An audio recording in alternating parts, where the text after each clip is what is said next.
कृष्ण जन्माष्टमी राजा कंस के युग से संबंधित है। लंबे समय पहले कंस मथुरा का राजा था। वह बहन देवकी के एक चचेरे भाई थे। वह अपनी बहन को गहरे दिल से प्यार करता था और कभी भी उसे उदास नहीं होने देता था। वह अपनी बहन की शादी में दिल से शामिल हुआ और आनंद लिया। एक बार जब वह अपनी बहन के ससुराल घर जा रहा था, तभी उसे आकाश में छिपी आवाज से चेतावनी मिली, कंस, जिस बहन को तू बहुत प्यार कर रहे हो वह एक दिन तुम्हारी मृत्यु का कारण बनेगी।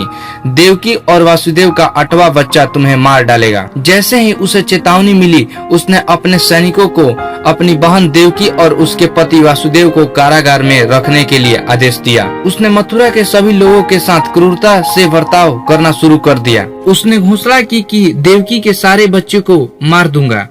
उसकी बहन ने अपने पहले बच्चे को जन्म दिया, फिर दूसरा, तीसरा और फिर 7वां, जो कि कंस के द्वारा एक एक करके मारे गए।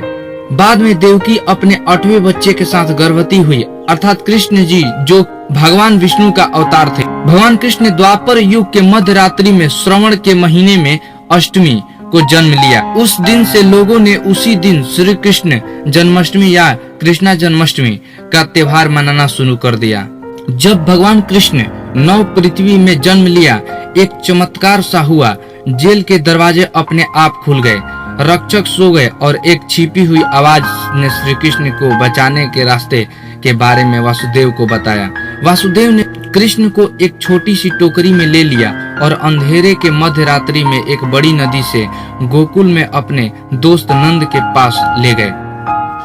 उन्होंने एक बरसात की रात को पार किया, जहाँ शेषनाग ने उन्हें मदद की। उन्होंने अपने बेटे को अपने दोस्त यशोदा और नंद बाबा की लड़की के साथ बदला और कंस की जेल वापस लौट आए। तभी दरवाजे बंद हो गए और कंस को संदेश भेज दिया गया कि देवकी ने एक लड़की को जन्म दिया था। कंस आया और उस लड़की को पटक कर मारने की कोशिश की। उसी समय वह लड़की कंस के हाथों से अदृश्य होकर आकाश में अपने असली रूप बिजली कन्या के रूप में प्रकट हुई और उसने चेतावनी दी और कहा, अरे मूर्ख कंस, तुम्हारा हत्यारा बहुत सुरक्षित जगह पर पल रहा है और जब भी तुम्हारा समय पूरा हो जाएगा तब वह तुम्हारा वध कर देगा। हिंदू पौराणिक कथाओं के अनुसार भगवान कृष्ण भगवान विष्णु एवं 8वें अवतार थे। यशोदा और नंद के सुरक्षित हाथ में गोकुल में बाल कृष्ण धीरे धीरे बढ़ रहे थे। बाद में उन्होंने कंस की सभी क्रूरता को समाप्त कर दिया और कंस की जेल में अपने माता पिता को मुक्त कर दिया। कृष्ण की विभिन्न शरारती लीलाओं से गोकुलवासी खुश थे। गोकुल में रहने वाले लोग इस त्योहार को गोकुलाष्टमी के रूप में मनाते हैं। अगर आप लोगों को यह वीडियो अच्छा लगा हो तो प्लीज इस चैनल को सब्सक्राइब करें। धन्यवाद।